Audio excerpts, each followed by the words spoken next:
Najbardziej bałem się, że zostaną mi wgrane materiały jakiejś treści pedofilskiej.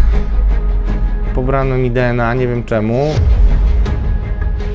Prowadzone postępowanie w sprawie ograniczenia praw rodzicielskich.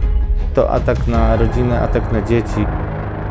Postanowiono mnie zneutralizować, wykreować obraz, który spowodowałby śmierć zawodową.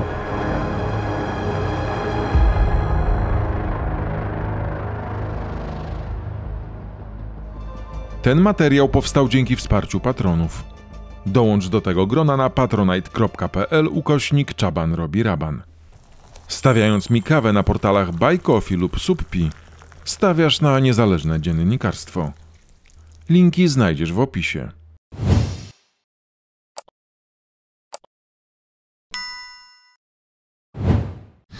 Dzisiaj robimy raban. Radku, w twojej sprawie. Jak PiS próbował doprowadzić do twojej śmierci jako dziennikarza? No działo się wiele rzeczy na przestrzeni tych lat, które nosiły znamiona takich akcji przeciwko mnie. Najpierw próbowano inspirować różne artykuły, które miały świadczyć o mojej nieuczciwości, a nawet takim podejrzeniu, że mogę brać jakieś łapówki. Chodziło o dziennikarzy, którzy byli związani między innymi z Janem Pińskim i próbowali insynuować, bo już dzisiaj tych artykułów nie znajdziecie, że współpracowałem z niejakim Piotrem Nisztorem, żeby doprowadzić do różnych zmian w spółkach. Nie miałem z tym w ogóle nic wspólnego, ale warto o tym wspomnieć, dlatego że donosy tych dziennikarzy, czy też pytania spowodowały, że moja redakcja, w której wówczas pracowałem, czyli Fakt, musiała zrobić wielkie dochodzenie, sprawdzać wszystkie moje skrzynki mailowe no i to spowodowało, że taka atmosfera na początku była wokół mnie dziwna. No wszystko się wyjaśniło, nawet nie zdążyłem złożyć pozwu, bo tych artykułów już dzisiaj nie ma, ale później były bardziej agresywne działania. Nie chcę być tutaj adwokatem Jana Pińskiego, ale czy to nie mogło być tak, że po prostu dostał jakąś wrzutkę? Znaczy, ja nie mówię, że to był sam Jan Piński, natomiast on ma grupę takich dziennikarzy i mówię o tym dlatego, że później wprawdzie mnie przepraszano, ale to jest, powiedzmy, dobry wstęp do tego, żeby pokazać, ile tam się rzeczy działo. Oczywiście byli podsyłani mi różni informatorzy, tylko raz dostałem, 2 razy dostałem takie nieformalne propozycje łapówki, oczywiście o tym zgłaszałem, to zgłaszałem moim przełożonym jeszcze w Fakcie, więc nie miało to żadnego ciągu dalszego. Natomiast próbowano wplątać mnie w takie różne rozgrywki służb. Ja oczywiście zawsze byłem daleko od tego i nigdy nie byłem zainteresowany. A w jaki sposób ktoś próbował ci wręczyć łapówki? Próbował zaproponować mi gotówkę za przygotowywanie konkretnych materiałów dotyczących różnych spraw, dotyczących służb. Miałem za to otrzymywać wynagrodzenie, kilka tysięcy miesięcznie za 2-3 teksty. Więc od razu to zgłosiłem mojemu przełożonemu i potem już szczęśliwie nie było takich kontaktów. Kim były te osoby, które ci to proponowały? Z jakich środowisk pochodziły? To były osoby współpracujące jeszcze z kilkoma dziennikarzami i twierdzące, że współpracowały ze służbami, a wręcz nawet byli oficerami. Znam ich nazwiska.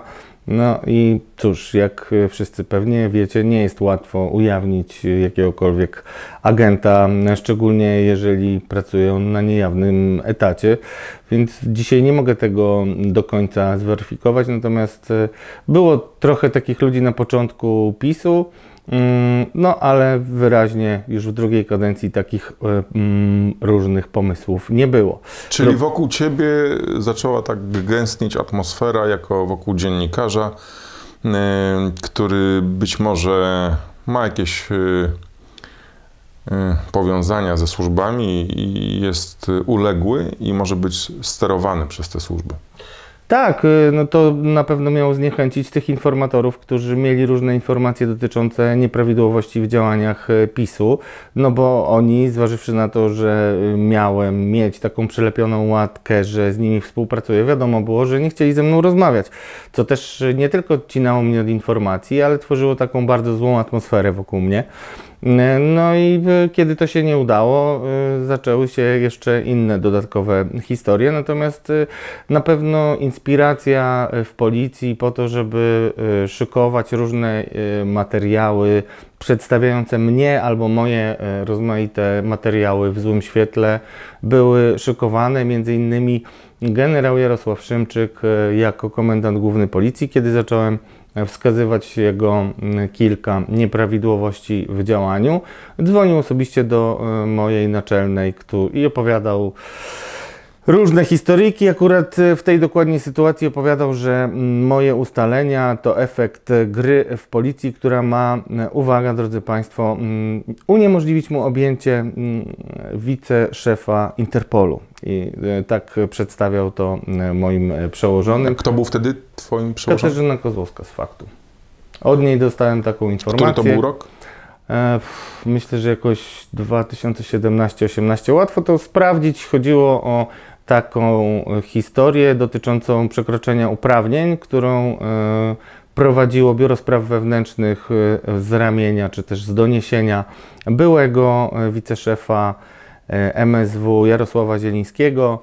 To jest taka skomplikowana rozgrywka policyjna, no ale przestępstwo było, chodziło o wykorzystywanie osób z komendy do prywatnych różnych czynności. Sprawa była bulwersująca o tyle, że mieliśmy zdjęcia między innymi jak sprzątaczki z komendy zatrudnione jeździły i sprzątały dom pana komendanta, co było takim, dzisiaj to się wydaje drobnostką, ale wtedy jednak było dość oburzające, a na pewno pokazywało policjantom, że komendant może wszystko. I po prostu to była też między innymi taka Twoja działka dziennikarska, patrzenie na ręce policji, służbom. Piotrek, drodzy Państwo, problem polega na tym, że takich dziennikarzy patrzących na ręce policji jest naprawdę niewiele i cieszę się, że mogę z Tobą o tym rozmawiać, bo Ty wielokrotnie apelowałeś do dziennikarzy o to, żeby się zachowywali inaczej niż się zachowywali i też widziałeś, w jaki sposób służby mogą wpływać na to, żeby odstąpić od różnych tematów, jak mogą wpływać na to, żeby Ciebie czy osoby, które są niewygodne, skompromitować nie tylko przed opinią publiczną, co może jest trudniejsze, ale właśnie po to, żeby odciąć nas od informatorów, od osób, które nas wspierają sprzętowo czy rozmaicie, tak żeby Państwo mieli wyobrażenie. Tutaj jeśli chodzi o policję, to niestety jest bardzo źle i przez lata mam takie wrażenie graniczące z pewnością i mógłbym nawet pokazywać pewne przykłady, że niektórzy dziennikarze zajmujący się policją albo się dali uwieść niektórym informacjom, albo mówiąc wprost, bo trzeba to tak powiedzieć, dali się skorumpować przez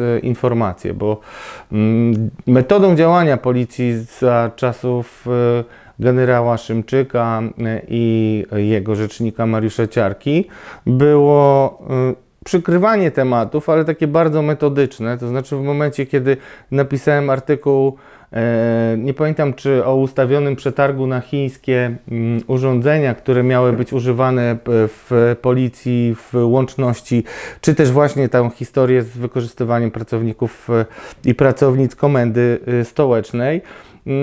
Ale była taka sytuacja, że gościem porannego programu w którejś z telewizji informacyjnych miał być właśnie komendant Szymczyk, no i w momencie, kiedy opublikowałem tę informację, to nagle komendant nie mógł przyjść i występował w jego imieniu Mariusz Ciarka.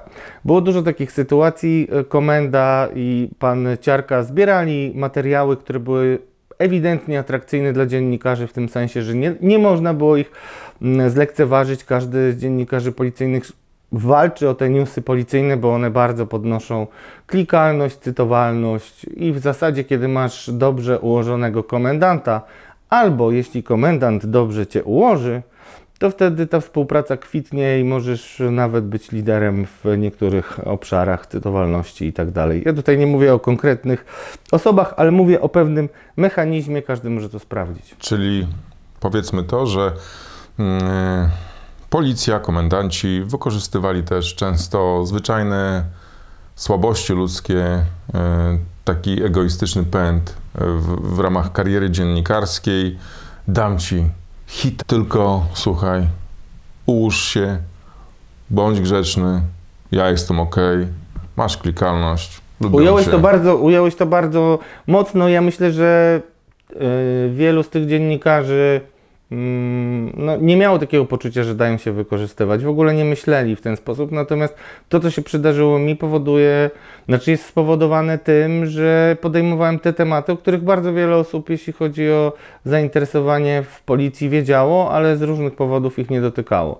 I takie informacje były albo w ten sposób przykrywane, że w momencie, kiedy pisałem jakąś trudną dla komendanta historię, to wtedy nagle się okazywało, że były jakieś przełomy w śledztwach bardzo głośnych, albo jakieś ważne zakupy, albo jakieś super inne filmy, które można było pokazać. No to wiadomo, nawet przed wydawcą, który chciałby dokładnie odnotowywać wszystkie istotne publikacje, jeżeli ma do wyboru jakiś ekskluzyw i materiał filmowy, a tylko policja może Ci takie dać, no to będzie wybierał właśnie te. I w ten sposób neutralizuje się różne dotyczące policji publikacje. Tak się robiło przez wiele lat. Istotną w tym wszystkim rolę odgrywało Biuro Spraw Wewnętrznych i też, żeby nie być gołosłownym, pokażę Państwu po pierwsze taki bardzo znany przykład, czyli morderstwo we Wrocławiu Igora Stachowiaka. Ja mówię morderstwo, bo dla mnie, ja osobiście uważam, że tutaj nie ma wątpliwości, że policjanci przyczynili się do śmierci. Zresztą przypomnę, że potem kolejne śmierci też na koncie policji były i też bardzo interwencje haniebne, jak strzelanie do osoby chorej psychicznie. Tego było masę. Jeżeli sobie Państwo to przypomnicie, to nikt normalny nie jest w stanie zrozumieć, jak to jest możliwe, że komendant główny Szymczyk zachował stanowisko mimo tych wszystkich w top. Nie w top, to są absolutnie skandaliczne rzeczy i z dużo bardziej błahych powodów kiedyś zapadały decyzje o dymisjach, czy też honorowe dymisje były składane. To jest o tyle ważne, że zwróćcie Państwo uwagę, że historię dotyczącą Igora Stachowiaka nie zrobił policyjny dziennikarz, tylko zrobił Wojciech Bojanowski, za co zresztą dostał zasłużoną nagrodę Grand Pressa. To wszystko pokazuje... No, dostał po prostu film z Paralizatora. Dostał film, ale zrobił... Tak, no tutaj, jeżeli już mówimy o filmie z Paralizatora, to też bardzo jest istotne i do dzisiaj niewyjaśnione, jak to się stało, że komendant główny uniknął wytłumaczenia się i przyznania, że widział wcześniej ten film z Tasera i nie podjął właściwych, a w zasadzie żadnych czynności. Ujawniano tylko częściowo informacje, wiele informacji przed Wojciechem Bojanowskim ukryto, m.in. raport, który potwierdzał to, w jaki sposób film był przekazywany, komu, jak i gdzie. No i tutaj znowu istotną rolę w tej sprawie odgrywało Biuro Spraw Wewnętrznych Policji, które jest w moim głębokim przekonaniu strukturą zdemoralizowaną, wymagającą głębokiej reformy, a lista nieprawidłowości, których się dopuściło biuro i jego oficerowie, jest bardzo długa. Dość powiedzieć, że nawet obecny komendant główny, pełniący obowiązki komendanta głównego Marek Boroń również był wplątany w pewną historię, która zahamowała jego karierę na lata i też za to odpowiedzialne były służby BSW. Ale wróćmy do Twojej sprawy. No, pokazałeś tutaj w tej wypowiedzi, jak bardzo znalazłeś za skórę policji, a co za tym też idzie... To promil tylko. To tylko promil, tak, promil. Ale przejdźmy do tej sytuacji, która spowodowała no, częściowo poniekąd jakąś śmierć rzeczywiście taką dziennikarską, ale też wyciągnięto bardziej poważne działa wobec Ciebie. Propagandę rządowych mediów zapoczątkowaną przez Cezarego Gmyza, proces, areszt, zatrzymanie, aresztu nie było to też. Zatrzymanie, próbę odebrania dzieci. Co to za historia? Jak wrobiono Ciebie w naruszenie nietykalności policjantów w jazdę po pijaku? To jest bardzo przykra dla mnie historia. Długo nie mogłem o niej mówić z różnych powodów i zwrot w tej sprawie nastąpił dopiero po tym, jak komendant główny Szymczyk odszedł ze stanowiska. Zacznijmy od tego, jak przebiegła ta historia, interwencja. 24 lipca 2021 roku po urodzinowej imprezie Okopress wracam, chcę wrócić do domu, mieszkam wtedy pod Warszawą, nie ma tam żadnych nocnych autobusów. Od razu jestem ukierunkowany i przygotowany na to, żeby taksówką wrócić do domu. Zostawiam samochód, który służył mi jeszcze na tej imprezie jako mini studio i to też zwracam na to uwagę, że nie było żadną tajemnicą, gdzie ja jestem, co się wtedy dzieje w Forcie Sokolnickiego, gdzie miała miejsce ta impreza, a żeby no, przekonać wszystkich, każdy może to sprawdzić, robiłem wtedy program na żywo i między innymi rozmawiałem z samym naczelnym Okopress na żywo, gdzie mówił o różnych no, aspektach działania Okopress, tak żeby się pochwalić tą rocznicą. I to było około godziny 21. Impreza się skończyła o godzinie 2 w nocy. Ja wcale nie kryję, że wiadomo, że przy takich okazjach spożywa się alkohol, ale też no, nigdy nie było żadną moją intencją, pomysłem, ani no nie jeżdżę po alkoholu, no i to jest oczywista rzecz, że wracam taksówką. Specjalnie zaparkowałem w takim miejscu, żeby nie otrzymać żadnego mandatu, bo kiedyś mi się zdarzało jednak zostawiać samochód w takich sytuacjach i dostawać mandaty, więc wszystko było przygotowane. No i kiedy po godzinie drugiej, kiedy skończyła się impreza, chciałem już wracać do domu powoli, no jeszcze korespondowałem z różnymi ludźmi, żeby się umawiać na następny dzień i nagle padł mi telefon. Padł mi telefon, kiedy no, problemy z ładowaniem telefonu, szczególnie za rządów PiS-u, stały się dość nagminne. Tak nieoczekiwanie ten telefon się rozładował? Znaczy on miał mało procent, ale nie zwracałem na to uwagi, tak? Natomiast no, co do zasady, no, mogę powiedzieć trochę anegdotycznie, a trochę nie, że od momentu, kiedy robiłem historię afery podkarpackiej i takich domów publicznych, gdzie mieli być nagrywani politycy, zresztą to, że takie nagrania miały miejsce, już potwierdzono przed sądem, od tamtej pory mój telefon generalnie nie wytrzymywał nawet połowy dnia i bateria schodzi w tempie bardzo szybkim, więc nie było to nic nadzwyczajnego, a umiejętność logistyczną pilnowania naładowanego telefonu z chorobą ADHD niestety no nie miałem szczególnie rozwiniętej, dlatego nikt, kto mnie zna przez te lata, nie był zdziwiony, kiedy ta historia z telefonem zaczęła być omawiana w mediach, że tak po prostu było, jak ja mówię. No to wracając do tego tematu, siedziałem no niedaleko, w parku niedaleko tego Fortu Sokolnickiego, mając nadzieję, że uda mi się jeszcze włączyć ten telefon i zamówić szybko, bo taką nadzieję miałem. Niestety ta nadzieja się okazała płonna, w związku z czym musiałem iść do samochodu, gdzie miałem cały sprzęt ładujący ładowarkę. Ten sprzęt i ta ładowarka służyła mi jeszcze podczas nagrania tego programu na żywo dla Resetu Obywatelskiego. Dzisiaj nieprzypadkowo też jestem ubrany w tę bluzę.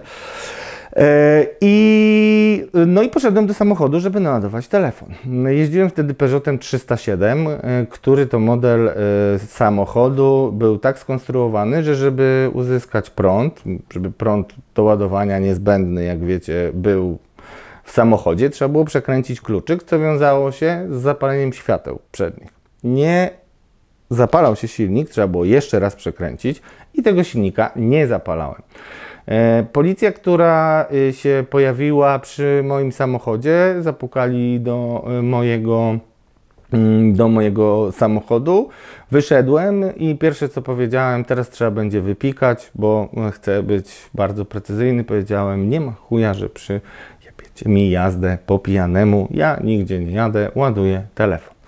Powiedziałem tak, bo po pierwsze byłem na świeżo z różnymi moimi śledztwami dotyczącymi tego, jak wrabiano policjantów. Bardzo dużo policjantów, którzy mieli problemy dyscyplinarne, między innymi akurat w tym czasie 6 policjantów z komendy na Żoliborzu, którzy zostali zawieszeni po tym, jak nie dopilnowali, żeby płot przy domu Jarosława Kaczyńskiego był pilnowany na tyle, żeby nie można tam było gwiazdek powiesić. Niestety gwiazdki zostały powieszone i za to oni zostali zawieszeni.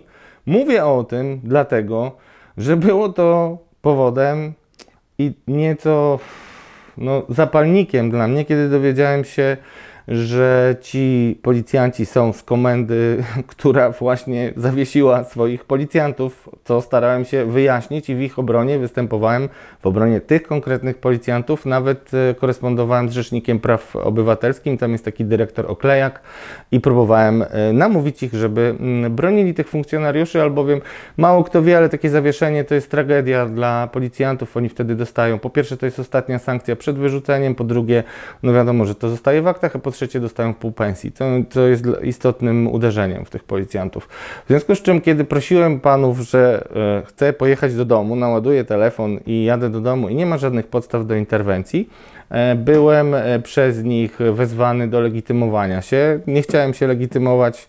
Wtedy też był taki klimat, trzeba powiedzieć, że dość masowo wszyscy, którzy byli przez policję zatrzymywani, odmawiali podawania danych, więc ja też nie chciałem podawać danych, między innymi po to, żeby nie tworzyć takiego wrażenia, że staram się moją pracę i moją rozpoznawalność użyć po to, żeby oni jakoś mnie zostawili, żeby się jakoś dogadać. Nie, to absolutnie to była jedna z motywacji, dla których nie podawałem tych danych. Zresztą pełen jestem chęci poniesienia konsekwencji, jest to wykroczenie, nie ma problemu. I jest to też przykład niespójności w podejściu policji do tej całej interwencji. No i w momencie, kiedy odmówiłem podania danych, zostałem spryskany gazem i to zupełnie nieprzepisowo. Ja nie kryję, że ja byłem wzburzony i nawet od razu mówię, że przeklinałem, co nie znaczy, żebym komuś wygrażał, bo ja generalnie nikomu nie grożę w życiu. Jeżeli mam do kogo jakieś pretensje, to po prostu wykonuję pewne rzeczy, uważam, brzydzę się takimi groźbami i nie znajdziecie Państwo takich groźb w mojej działalności nigdzie. Kiedy już byłem nieodurzony, nie wiem jak to powiedzieć, każdy kto dostał gazem wie dokładnie jak to wygląda, bo zaczyna ci łzawić wszystko, gile, itp. Nic nie widzisz przede wszystkim. Więc ja już później nie widziałem szczegółów interwencji. Ja widziałem 2 policjantów, zostałem rzucony na ziemię, skopany, skuty, różne wyzwiska i nagle pojawiły się kolejne patrole. Było ich w sumie, jak już okazało się w sądzie, bo ja tego nie widziałem, 3. Co wydaje się być dość imponującą liczbą funkcjonariuszy, 10-12 funkcjonariuszy na człowieka, który jest zneutralizowany. Dziwna sprawa, tak samo dziwne było pojawienie się szefa tych policjantów, to byli policjanci z prewencji. Podkreślam też, że było ich 2, bo dopiero w sądzie okazało się, że rzekomo 2 dodatkowych policjantów było też w środku w samochodzie. Podobno mieli przerwę, jedli śniadanie, nikt ich nie widział, wtedy przynajmniej ja ich nigdzie nie widziałem. No i też warto powiedzieć, że w sądzie żaden z policjantów w zasadzie nie potwierdzał wersji poprzedniego, to znaczy każdy widział co innego, jedni słyszeli silnik, drudzy nie słyszeli silnika. To jest wszystko istotne, bo w świetle tych zeznań, które zmieniły obraz tej sytuacji, jest to kluczowe. Co było później, jeszcze chronologicznie, była godzina 3, kiedy zostałem przewieziony na komisariat. Tam na tym komisariacie czekałem skuty jakiś czas po to, żeby w ogóle cokolwiek widzieć. I dopiero wtedy, kiedy już przyszedł policjant i zaczął mówić mi, jakie ma do mnie zarzuty, bardzo się zdziwiłem, mówiąc delikatnie, ponieważ już kiedy podawał moje dane i szykował się do tego, żeby przedstawić mi, co mi zarzuca, to powiedziałem, ze zdziwieniem cały czas jakby protestowałem przeciwko temu, żeby mnie zatrzymywać za jazdę po pijanemu, kiedy ja nawet nie odpaliłem silnika. I wtedy dopiero dowiedziałem się, ku mojemu zdumieniu, że nikt mi nie stawia takiego zarzutu, że ja próbowałem jechać samochodem albo jechałem po pijanemu. To jest bardzo istotne, drodzy Państwo, bo mało kto to rozumie, ale policja działa w ten sposób i prokuratura, że nawet usiłowanie przestępstwa jest realnie traktowane jak przestępstwo. W związku z czym, jeżeli byłyby a nie było jakiekolwiek przesłanki do tego, żeby mnie zatrzymać z tego właśnie paragrafu, postawić mi jakiekolwiek zarzuty z tego paragrafu kodeksu karnego, to na pewno by z tego skorzystano.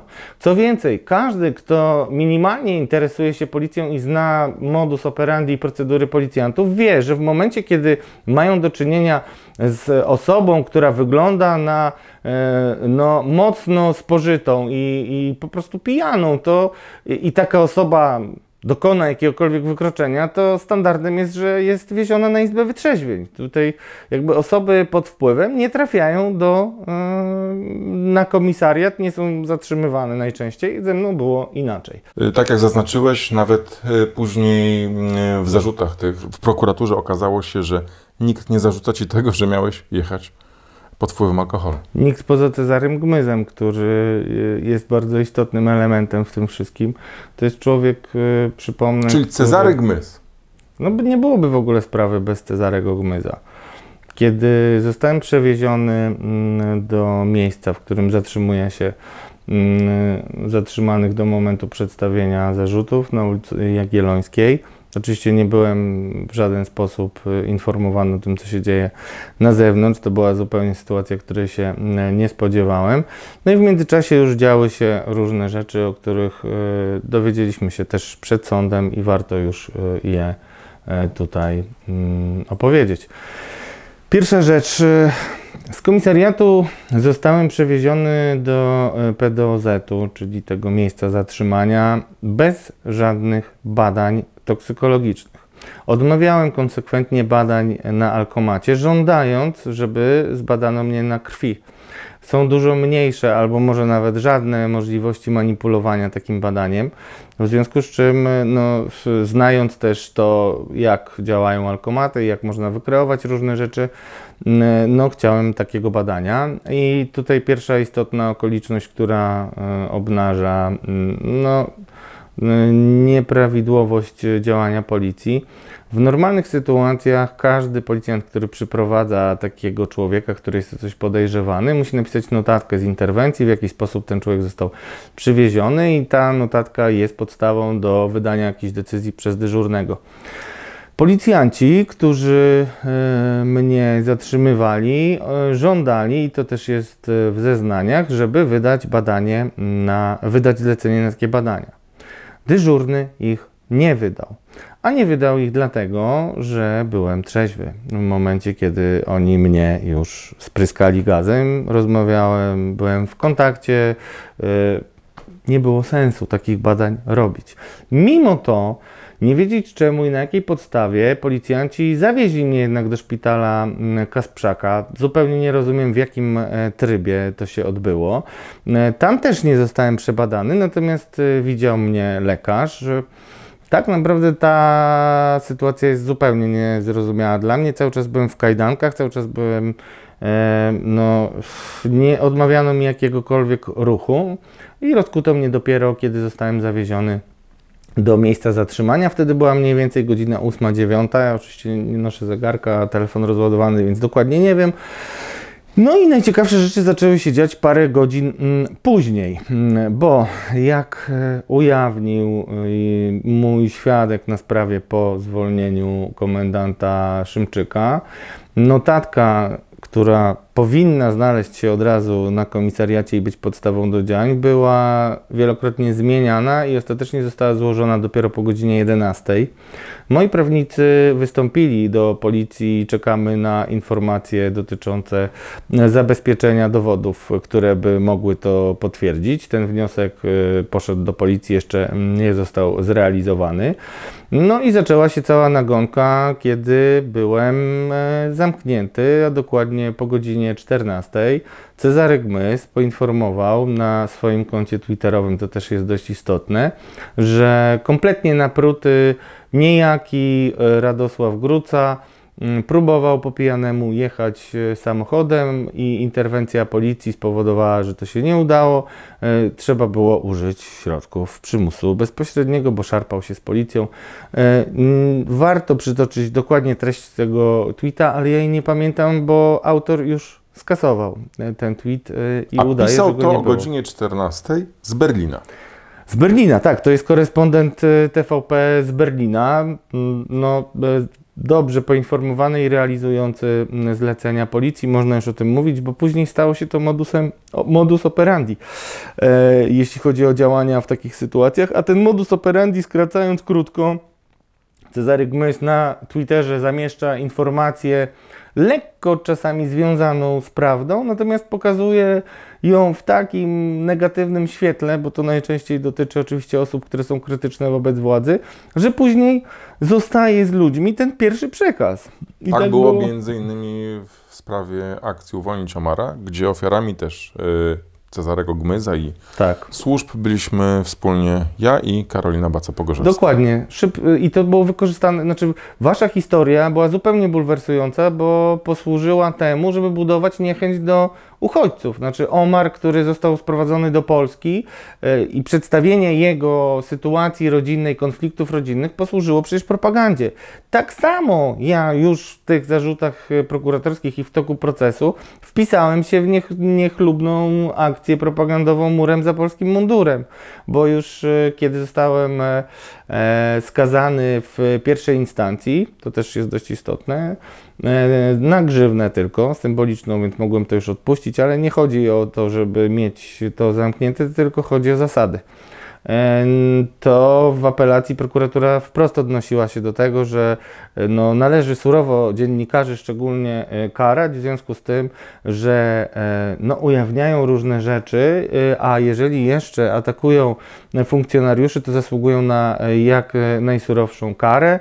Już po tym wyroku w mediach prorządowych pojawiały się takie no, mocno zmanipulowane informacje o tym, że ja rzekomo sąd stwierdził, że ja zaatakowałem policjantów, tak było w TVP Info, oraz że no, groziło mi parę lat więzienia, co też jakby no, było swobodną bardzo interpretacją tego, jak wyglądał proces.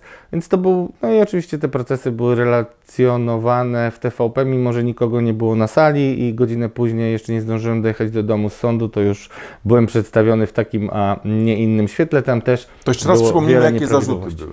Zarzuty naruszenie nietykalności osobistej policjanta oraz no, nie groźby karalne, tylko jak to się,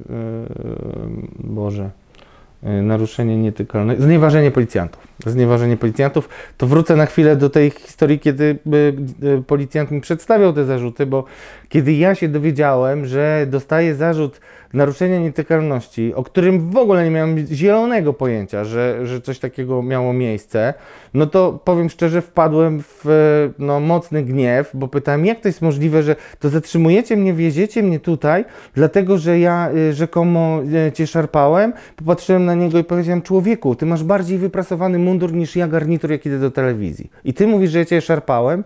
No, ale oczywiście zostało to zbyte milczeniem, a później jeszcze to znieważenie próbowano przedstawić jako groźbę zabicia tego policjanta, ponieważ rzekomo w jego kierunku formułowałem takie sformułowania, że go zajebie, w związku z czym no to interpretowała prokuratura w apelacji jako groźba pozbawienia życia. A czy były takie zarejestrowane dowody na to, że tak miało Nie ma się żadnych zachować? zarejestrowanych dowodów, nie mieli było żadnych kamer nasobnych włączonych? Nic, nie było żadnych kamer, nie było żadnych nagrań z radiowozu, nie było żadnego monitoringu, były tylko moje zeznania kontra zeznania tych dwóch policjantów, najważniejsze, i innych, którzy coś słyszeli, coś widzieli, każdy co innego. Jeden słyszał silnik, drugi widział światła, każdy widział mnie gdzie indziej w tym samochodzie, że siedziałem, jeden z tyłu, drugi z przodu. No masę było takich wątpliwości, które niestety w ocenie sądu no, były spójnymi zeznaniami, co mocno mnie dziwi do dziś. I pierwszy wyrok zapada kiedy? Pierwszy wyrok zapada, to też jest bardzo istotne, pierwszy wyrok zapadł we wrześniu jeszcze przed wyborami. Zależało mi bardzo, żeby to było przed wyborami, żeby, no, licząc na to, że będę uniewinniony oczywiście, żeby to nikt nie sugerował, że ja zostałem potraktowany w inny sposób, w związku z tym, że przez lata twardo i konsekwentnie ujawniałem różne nieprawidłowości i dzisiaj wiadomo, że jest sprawa polityczna, więc sąd odstępuje. Zależało mi, żeby to było w reżimie, znaczy no powiedzmy pod poprzednią władzą, a zależało mi to też dlatego, że prokuratura przekazywała dziennikarzom takie informacje, że ja próbuję przedłużać postępowanie, że nie stawiam się na badania itd., itd. Prawda była taka, że po pierwsze skierowano mnie na wszystkie możliwe badania. Pierwsze, które przeprowadzono, to pobrano mi DNA, nie wiem czemu. I to mnie bardzo martwiło, no bo zdarzały się w mojej historii sytuacje prowokacji przeciwko policjantom, którzy mieli podrzucane gdzieś DNA i trudno się z tego potem wytłumaczyć. Miałem też badania psychologiczne i psychiatryczne. Psychiatryczne miałem przeprowadzone dwukrotnie, a próbowano je przeprowadzić 4-krotnie. Raz to się nie udało, bo miałem COVID, a drugi raz miałem sytuację rodzinną. Moja córka zemdlała, w związku z czym nie mogłem przystąpić do badania, bo musiałem jechać do szkoły i ją zabierać. W związku z czym to też jest dość istotne, bo nie było tajemnicą dla osób, które prowadziły postępowanie i robiły badania, bo wiadomo, że te badania są przedstawione prokuratorowi. Oraz cała historia mojego leczenia. Ja się leczyłem na depresję przez naście lat. Była przedstawiona prokuratorowi i tego się najbardziej bałem, przystępując do badań, że moje informacje intymne nie tyle będą wykorzystane, żeby je przedstawić, tylko że będą zmanipulowane na podstawie różnych rzeczy, które się znajdowały. Tego się bałem, że to będzie zmanipulowane i powiem szczerze, ja dopiero w tej rozmowie uświadamiam sobie, że to jest dowód na to, że prowadzący śledztwo doskonale wiedzieli, jaka jest sytuacja moja rodzinna. Moja córka zmagała się z depresją, zgodziła się, żebym o tym powiedział. I tutaj dochodzimy do tej takiej wyjątkowo przykrej sytuacji dla mnie, bo nagle dowiedziałem się, ja i mama mojej córki, że jest prowadzone postępowanie w sprawie ograniczenia praw rodzicielskich w stosunku do nas.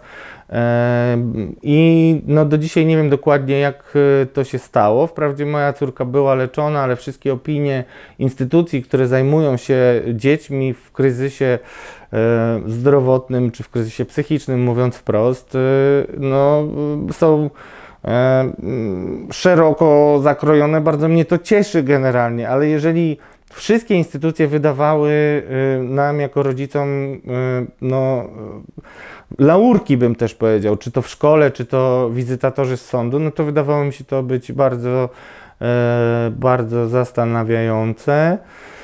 No i to było Powiedzmy dla mnie też bardzo tylko, trudne. że córka jest niemalże dorosła. W jakim wieku jest teraz? 16 lat. 16 lat. 16 lat, więc no, to było dla mnie najtrudniejsze. I zresztą zanim jeszcze ta sytuacja miała miejsce, ja nigdy nie kryłem się z opinią, że jedna z najgorszych rzeczy, która wiązała się z rządami PiS-u, to atak na rodzinę, atak na dzieci. Było tak zanim jeszcze była historia Mikołaja Feliksa i paru jeszcze innych dramatycznych historii.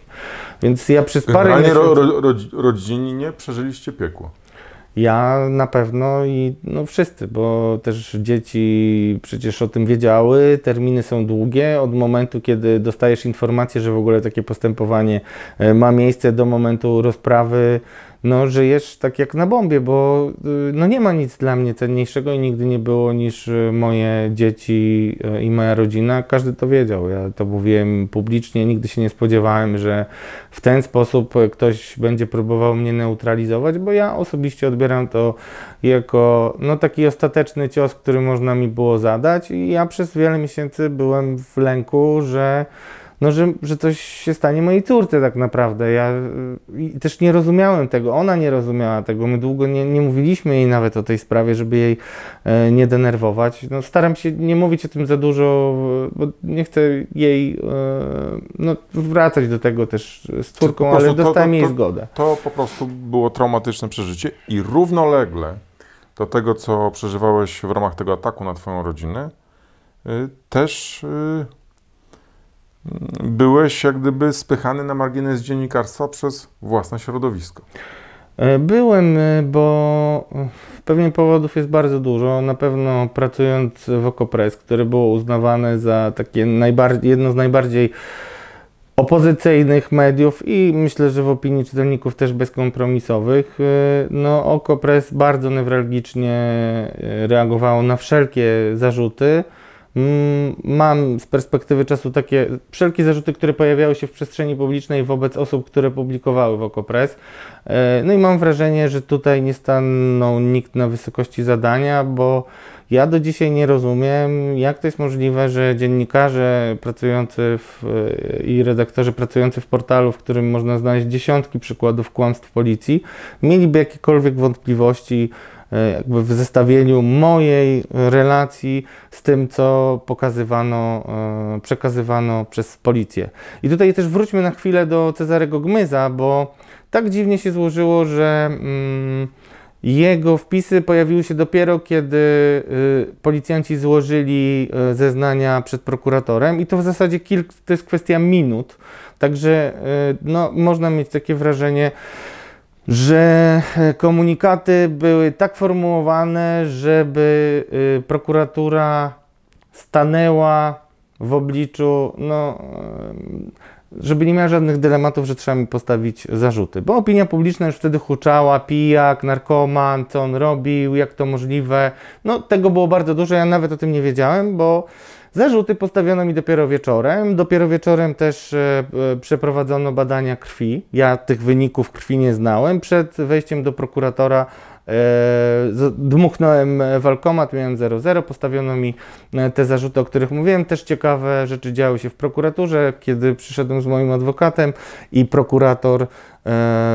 prokurator zaczął stawiać mi zarzuty, nagle zadzwonił telefon, prokurator prosił, żebyśmy wyszli, poszedł do drugiego telefonu rozmawiać ze swoją przełożoną, o czym nam potem też powiedział i stwierdził, że zmienia mi zarzuty, znaczy bardzo podobne zarzuty, ale nieco zagrożone wyższą karą, więc no, tak to wyglądało wtedy i no, redakcja, ja stwierdziłem, bo nie chciałem szkodzić Okopres, ale też liczyłem na to, że trochę inaczej się zachowają. Inne były nasze ustalenia, jeśli chodzi o komunikację, jak się rozstajemy. I też przez kilka dni nie odzywałem się na prośbę redakcji, żeby nie komentować tej sprawy, a bardzo chciałem, bo chciałem wydać komunikat, bo nie miałem sobie nic do zarzucenia, jeśli chodzi o to, jak mnie przedstawiano.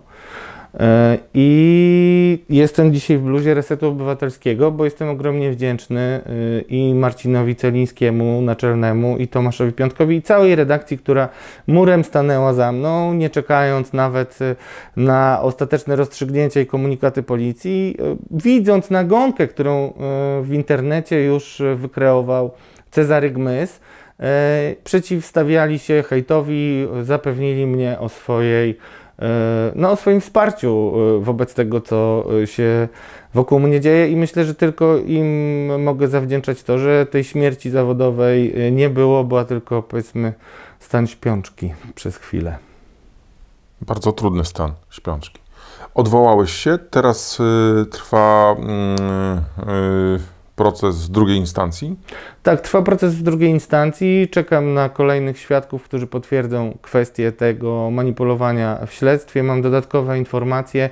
Nie chcę uprzedzać, bo no, chętnie o tym wszystkim powiem, kiedy już zostaną złożone zeznania, a wiele okoliczności tak czy inaczej, niezależnie od tego, jaki będzie ostateczny werdykt sędziego, to ujawnię już po tym werdykcie, żeby nie narażać się i nie narażać wszystkich na takie przekonanie, że próbowałem wpływać na decyzję sądu. Liczę na to, że dowody będą jednoznaczne i w myśl zasady in dubio pro reo, czyli wątpliwości na korzyść oskarżanego, zostanę uniewinniony. Kilka dni temu było posiedzenie sądu w tej sprawie i zeznawali policjanci. Zeznawał jeden policjant. Jeden policjant. I te zeznania były porażające. To były porażające. Przynajmniej dla mnie. Dla mnie nie. Kiedy przeczytałem wpisy Tomka Piątka, który cytował to, co powiedział policjant, i kiedy wysłuchałem twojej rozmowy na kanale Braci Sekielskich. Ja bardzo prosiłem dziennikarzy, którzy zajmowali się nieprawidłowościami w policji, żeby przyszli na proces, nie mówiąc im nawet, co mogą usłyszeć. Zresztą nie wiedziałem do końca, co mogą usłyszeć, poza tym, że wiedziałem, że policjant powie o tych nieprawidłowościach, o których się dowiedział od obecnie jeszcze służących policjantów. W związku z czym ja nawet się nie spodziewałem takiej reakcji po wpisie Tomka Piątka. Jeszcze wtedy trwała sprawa. Dopiero jak wyszedłem z rozprawy, to zobaczyłem, że ludzie podjęli te wątki. No i Tomek Piątek złamał taką niepisaną zmowę milczenia i też oddawanie pole w relacjonowaniu tej sprawy przez prorządowe media. Dzisiaj tych prorządowych mediów nie ma i nie ma już żadnych publikacji negatywnych na mój temat. Bo Tomasz Piątek napisał, że policjant, zeznając, powiedział, że było na ciebie jakby zlecenie. Tak, bo to nie jest żadna tajemnica. Po tym już wracała ta historia. Czy to był policjant, który brał udział w tej interwencji? Nie, to był były policjant, który współpracował z różnymi policjantami z tej komendy i wskazał konkretne osoby, od których dostał te informacje oraz wszystkie inne dotyczące tych zleceń, które miały wyjść z samej komendy głównej. Dzisiaj po zmianie władzy już wiadomo, że nawet te takie najbrudniejsze prowokacje na rzecz komendy wykonywała komenda stołeczna. I tam też były dokonywane różne nieprawidłowe działania po to, żeby pokazać mnie w możliwie negatywnym świetle. Co powiedział dokładnie ten świadek? Powiedział, że było na mnie zlecenie ze względu na to, głupio mi to mówić, bo trochę w sumie to zabrzmiało jako pochwała mojej wieloletniej pracy, więc jakby zaznaczam, że na Twoją prośbę zeznaję, że ze względu na to, że byłem pierwszoligowym dziennikarzem opisującym nieprawidłowości w policji, szczególnie takie, których inni nie tykali, i tutaj wymieniano m.in. przetarg na chińskie technologie, który jest wyjątkowo niewygodnym tematem dla komendanta policji. No, postanowiono mnie zneutralizować, tak to chyba powiedział, i pokazać mnie w świetle, wykreować obraz, który zniszczyłby mnie jako dziennikarza, zniszczyłby moją wiarygodność i spowodowałby śmierć zawodową. I on to tak powiedział, czytelnym, prostym językiem. Tak, powiedział to wprost, bo nie jest to żadna tajemnica wśród byłych policjantów. I to też jest bardzo istotne i wracam tak naprawdę, zamykamy trochę ten wątek i tę rozmowę, że bardzo wielu sygnalistów z policji, byłych i obecnych funkcjonariuszy, którzy zgłaszali się do mnie, wiedzieli, że podejmuję takie tematy. I w pewnym momencie jeden z moich informatorów też znalazł się na ławie oskarżonych pod bardzo irracjonalnymi zarzutami wynikającymi z kontroli drogowej, która później, mimo że był już emerytowanym policjantem, zmieniła się w zarzuty przekroczenia uprawnień przez funkcjonariusza publicznego. Ja widziałem ten proces, był on absolutnie skandaliczny, uczestniczyła w nim m.in. Fundacja Helsińska jako obserwatorzy i tylko to, mam takie wrażenie, zdecydowało, że no, skończyło się oczywiście pełnym uniewinnieniem, ale jest to bardzo istotne, bo policjanci to jest środowisko, które dużo ze sobą rozmawia, ma różne kanały komunikacji i ta historia zniszczenia mojego informatora stała się głośna i spowodowała, że przez dłuższy czas obawiano się ze mną rozmawiać. Więc to zlecenie na mnie było tajemnicą poliszynela. Wróciły do mnie różne groźby po tym, jak ujawniliśmy z Mariuszem Gierszewskim wybuch w komendzie i odpalenie granatnika przez komendanta głównego policji. Później znowu miało być no, zlecenie na mnie i jeszcze na jednego dziennikarza, który zajmował się policją, ale było to już w ostatnim etapie funkcjonowania na stanowisku komendanta Szymczyka. Bałeś się, że ktoś wrobi ciebie w narkotyki? Bałem się bardzo, nie tyle narkotyków. Najbardziej bałem się, że zostaną mi wgrane różne materiały, no, szczególnie o jakiejś treści pedofilskiej. Tego się najbardziej bałem, bo wiem, że to jest zarzut, który no, trudno jest jakkolwiek neutralizować. Dostajesz taki zarzut, jeśli dobrze przygotujesz dowody, to sąd nawet nie będzie specjalnie wnikał, no bo kto z materiałami pedofilskimi będzie starał się wypuszczać takiego delikwenta, więc tego się najbardziej obawiałem i na to nie miałem recepty. A przypomnę, że też robiłem różne śledztwa dotyczące pedofilii w kościele, więc no, można było dużo rzeczy mi uprawdopodobnić i tak dalej, i tak dalej. I tego się najbardziej obawiałem. Jeśli chodzi o moje dzieci, to też jest dość istotne, że nie straciłem w ich oczach niczego, bo ja je ostrzegałem. Zanim jeszcze się zaczęła historia z policją, moje dzieci były dokładnie poinformowane, jak policja może działać, że może przyjść, kiedy muszą wpuścić, kiedy nie muszą wpuścić, do jakiego adwokata mają zadzwonić. Wszystko były moje dzieci na to przygotowane i cała moja rodzina, w związku z czym szoku nie było, ale zawsze jednak jest szok. Znaczy, można to zrozumieć i też no dzieci mają swój rozum i nawet mimo, że mam jeszcze młodszego syna, który oczywiście potrafi w internecie się poruszać lepiej niż większość nawet nas oglądających i będących twoimi widzami i widzkami, znalazł informacje, gdzie mówiono i pisano o tym, że byłem pijany, że biłem policjantów. Ktoś tam pisał, że jestem narkomanem. No i to, że ja jestem narkomanem, najbardziej przekonało mojego syna, że to jest, jak on to sam powiedział, fake news, bo to jest totalna bzdura. Moje dzieci dokładnie mnie znają i wiedzą, kim jestem, co robię i nie miały wątpliwości, że jestem wrabiany. Rodzina stała po twojej stronie.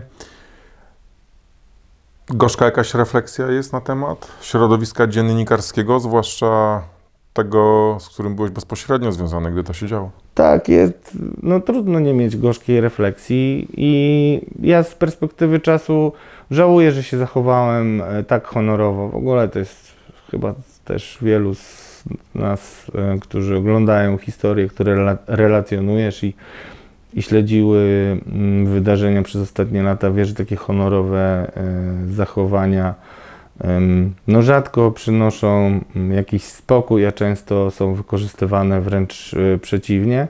Ja zgodziłem się na odejście z Okopres, żeby nie szkodzić tej instytucji, a dzisiaj uważam, że nie należało tak robić, bo nie było też żadnych powodów, żeby jakkolwiek dyscyplinarnie mnie zwalniać. Żadnych. Ktoś z tych osób, które do tego doprowadzały, zadzwonił, przeprosił? Nie, i myślę, że dopóki nie będzie ostatecznego wyroku, każdy będzie w skrytości ducha i to będzie może gorzkie, ale trzymał kciuki za to, żeby mnie skazano i żeby nie było tak, że będę potem wyrzutem sumienia, że zachowano się nie tak jak trzeba.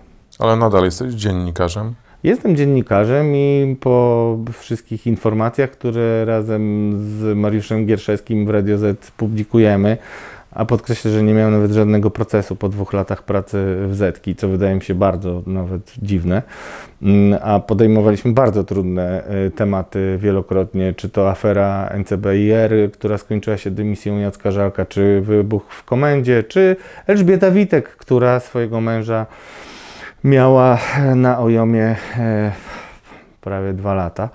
W związku z czym nigdy się tego nie bałem i nawet ta historia z panią Witek pokazuje, że dziennikarze przecież dużo o tym wiedzieli, a bali się takich rzeczy tykać. I często się niestety czuję w ten sposób, że środowisko, ja myślę, że ty też mógłbyś dużo na ten temat powiedzieć, środowisko z jednej strony patrzy z uznaniem, szczególnie ci młodzi, nie zepsuci dziennikarze, ale z drugiej strony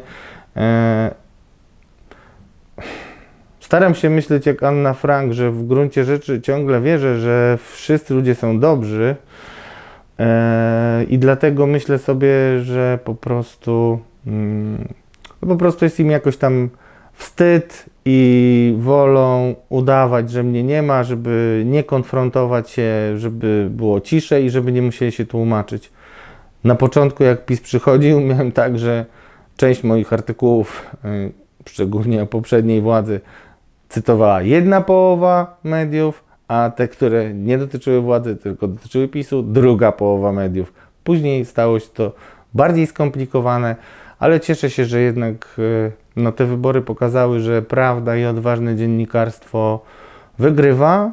I chciałem też bardzo podziękować wszystkim i zauważyć to, bo jest to, myślę, że dla takich dziennikarzy, którzy poświęcili życie temu, żeby realizować misję.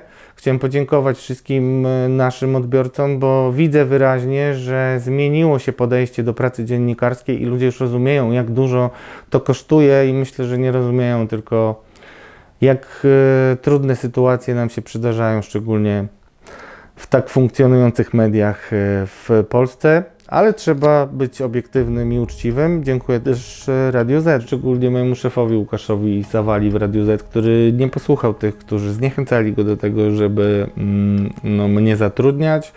Postanowił, że warto będzie spróbować z podcastem Podejrzani Politycy i dzisiejsze rekordy oglądalności, jakie udaje nam się ze współprowadzącymi Błażejem Makarewiczem i Mariuszem Gierszewskim robić, najlepiej pokazują, że to, co robimy, jest po prostu ważne. Dziękuję, Radku. Dziękuję, Piotrze. Oceń wideo, zasubskrybuj kanał, włącz powiadomienia. Programy takie jak ten mogę realizować dzięki wsparciu moich patronek i patronów. Dołącz do tego grona na patronite.pl/Czaban robi Raban. Jeżeli cenisz moje dziennikarstwo, możesz postawić mi kawę na portalu Buy Coffee. Linki znajdziesz w komentarzach do tego wideo. Od teraz ten kanał możesz wspierać na subpi.pl. Link w opisie filmu. Dziękuję za wsparcie Fundacji Wolno Nam, Joannie Klimowicz oraz agencji Video Brothers. Napisy do materiałów wideo na kanale Czaban robi Raban tworzy Fundacja Technologie dla Ludzi. Twórca kanału Czaban robi Raban, nagrodzony diamentem Patronite i wyróżnieniem Fundacji Polkul. Piotr Czaban, dziennikarz, obywatel roku 2023. Tytuł przyznany przez Towarzystwo Dziennikarskie za odwagę, wytrwałość i bezkompromisowość. Honorowym patronem kanału Czaban robi Raban jest Piotr Nagłowski. Emil Hakim al-Sammarrej. Wszystkie reportaże i programy na kanale Czaban robi Raban mogę realizować dzięki wsparciu moich patronek i patronów. To dzięki Wam mogę planować swoją pracę dziennikarską, wyjeżdżać na zdjęcia, montować wideo, kupować niezbędny sprzęt filmowy i oprogramowanie, poświęcać swój czas na weryfikowanie informacji i publikowanie materiałów prasowych. A grono moich patronów tworzą Julita Białobłocka, Robert Gola, Krzysztof Mleczek, Gabriela Wiktorowicz, Danuta Dowiat, Lelek z 200, Karolina Baca-Pogorzelska, Barbara Joanna Mrozińska-Badura, Mateusz Wojak, Michał Kowalówka, Patrice Senekal, Paweł Pacyński, Beata Piechocińska, Maciej Reputakowski-Madej, Arwo Tija, Jerzy Machnikowski, Miszka Otlowski, Witold Ściślak, Małgorzata Staszewska, Kornik BP, Małgorzata Kłoszewska, Arkadiusz Malewicz, Anna Smenda, Karol Stańczyk, Anna Guzek, Agnieszka Wrzaskowska, Majka Duczko, Tobi, Dariusz Cygert, Jacek Majchrzak, Janusz Gierucki, Adam Myk, Ewa Szczepankiewicz, Maria Anatolak, Agnieszka Barszczewicz, Teresa Fulbiszewska, Beata Walatek, Roland Chojnacki, Ewa Stępień, Basia Esz, Wiesława Grecka, Agnieszka Kurzyńska, Paweł Smater, Janusz Bójko, Łukasz Kostka, Adam Czarny, Generatyk Janus, Urszula Keczma, Maria Noska, Robert Wieckowski, Anna Langowska, Marek Durski, Piotr Strychalski, Stanisław Baran, Ścibor, Zawiślak, Andrzej Dunaj, Anna Dormajer, Katarzyna Frejlichowska, Piotr Celiński, Beata Sujka, Dorota Podgórska, Tomasz Zduński, Andrzej Marszałek, Alina Geniusz-Siuchnińska, Tomasz Szczechowiak, Jacek Czernik, Katarzyna Dąbek, Adam, Jola Barabasz, Maciej Śliwa, Ewa Kafarska-Pietrasik, Marzena Potepa, Marzena Jaszczak, Jolanta Tomczak, Lucyna Kielmińska, Jadwiga Jędryjas, Agnieszka Będkowska, Piotr Borowski, Krystyna Lasota, Anna Pasikowska, Stanisław Choeft, Marcin Pankał, Anita Poddębniak, Antoni Komasa-Lazarkiewicz, Piotr Szyndlarewicz, Bożena Nowak, Joanna Niebieszczańska, Kasia Skakki, Darek Łankowski, Piotr Sujka, Anna Pieńkowska, Krzysztof Biniarz, The Jacker Roslonek, Błażej Marciniak, Jolanta Malinowska, Dariusz Dudojć, Paweł Gąsior, Anna Kopydłowska, Krystyna Kozioł, Helena Szlezak, Marek Chanowski, Jacek i Anna Czernuszenko, Marta Springer, Ewa Łabus, Piotr Jędrychowski, Wioletta Chrost, Alina Bilińska-Solarz, Krzysztof Rudnik, Ela Sok, Dariusz Pypłacz, Beata Danilewska, Maciej Żurek, Genowefa Nowak, Maria Szyszko, Hanna Kotowska, Jakub Bielikowski, Joanna Tyszczuk, Jacek Chlebowski, Dorota Lubiewska,